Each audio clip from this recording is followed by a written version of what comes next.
So what needs to be done? There are a number of areas, and it's too much to cover in great detail now. So what I'll do is we'll send you this, and we'll send you lots of links in regards to each one of these as well. And that way you can navigate the information we send and sort of find what particularly interests you or your organisation. So legislation, of course, criminalising organ trafficking and transplant tourism. The universities and hospitals are a key area. Policies urgently needed so that collaborations don't take place in regards to organ transplant medicine research and training. We've got a new campaign starting in April around this, and a broad international outreach. So I'll be in touch with you all because it would be very important to have your support in regards to that. Chinese transplant surgeons should not be allowed to participate in international transplant conferences. They should also not be allowed to partake on decision-making groups. So at the moment, they are on decision-making groups of leading bodies, such as the Declaration of Istanbul Custodian Group, the Transplantation Society, and the WHO. So resolutions should be passed by governments. There have been some in the past. There needs to be more, and David Mattis has excellent advice on what those resolutions should be, and moving forward from the past resolution that they made, for example, in Europe, pointing out the things to them that they haven't done from their resolutions that they made in the past. Chinese perpetrators should be sanctioned. So there are a few case studies where I know Matthew Robertson and David Mattis have done quite a bit of work in regards to writing up case studies of certain individuals, and we do need support with that. So if that's an area that you're interested in, it's difficult because our experts have limited time, but we are in the process of putting in some submissions in regards to this in the United States. And then, of course, public awareness campaigns.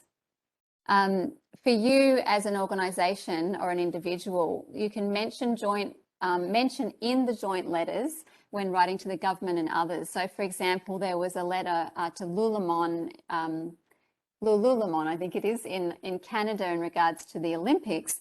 It wasn't about organ harvesting, but in that letter, there was a paragraph, or even just, I think there was 2 lines that were dedicated to organ harvesting, so that no matter what the outreach is, it's always mentioned. The UN Special Rapporteur's assessment of the evidence being credible is mentioned, so that it starts to be something that people are hearing about all the time, particularly when you're writing to government. We also have a group of Uyghurs in Australia and the US and Canada who are, writing their family separation stories, and, their family may be incarcerated, or they're separated and can't get a visa to come and be together. And I know that a lot of other organisations are doing that. This is just a small project of ours because it is more of a focus of other organisations. But in those stories, it can be mentioned that I'm fearful of the fact that organ harvesting is happening in China, and that my relatives are not safe. So there's many different ways that it can be mentioned. You can join in on advocacy campaigns. So, for example, the one in April, May I just mentioned, but also social media, which I'll mention in a minute. Support the legislation initiatives, urge stakeholders to act, and include, we do have flyers and poster boards as well, and things that can be used. So just running through some legislation without much detail at all. And I know that I think Kay popped up in the chat before this statement by the CMA. So there was a group initiative where the Canadian Medical Association was approached, and now they're supporting the bill in Canada. We'll send information about this bill in case you'd like to support. In the US, the bill is still progressing. I think you call it an act there. And there's currently 34 co-sponsors in the House and 11 co-sponsors in the Senate. So we need more support. You can have a look we'll send you the links and see if those that you are in touch with are already supporting, or if you know other members, then you can help bring attention to this. In the United Kingdom, there's also, this isn't a UK group here today, so I won't stay on that one.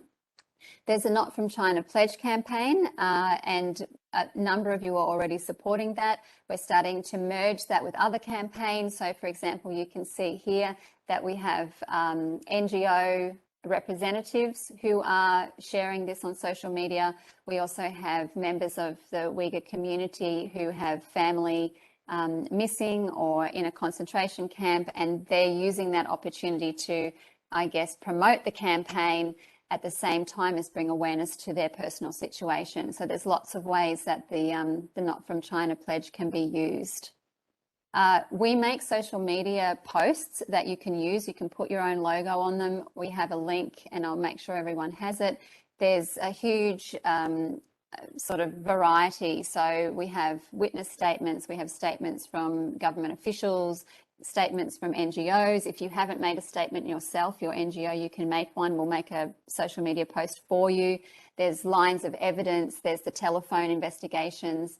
And the telephone investigations from 2019, which we'll give you as well, are really relevant to the Uyghurs because obviously that is after the time of the mass incarceration. So, and then on our website, just finally, I will send you these links. We have resources that can be used for government in a range of different languages. There's a flyer that can be used whenever you have any sort of activities on the street or, at a some sort of in-person event where you can print flyers.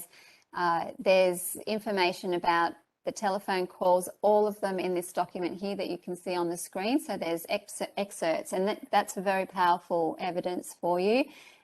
We also have some of these in Uyghur so that you can read them if your language of English isn't strong. And then, as I mentioned, finally, there's also the work of Ethan Gutman and the 9-point memo, which is going to be, well, it has been translated, and thanks to some people on the call today who have helped with that.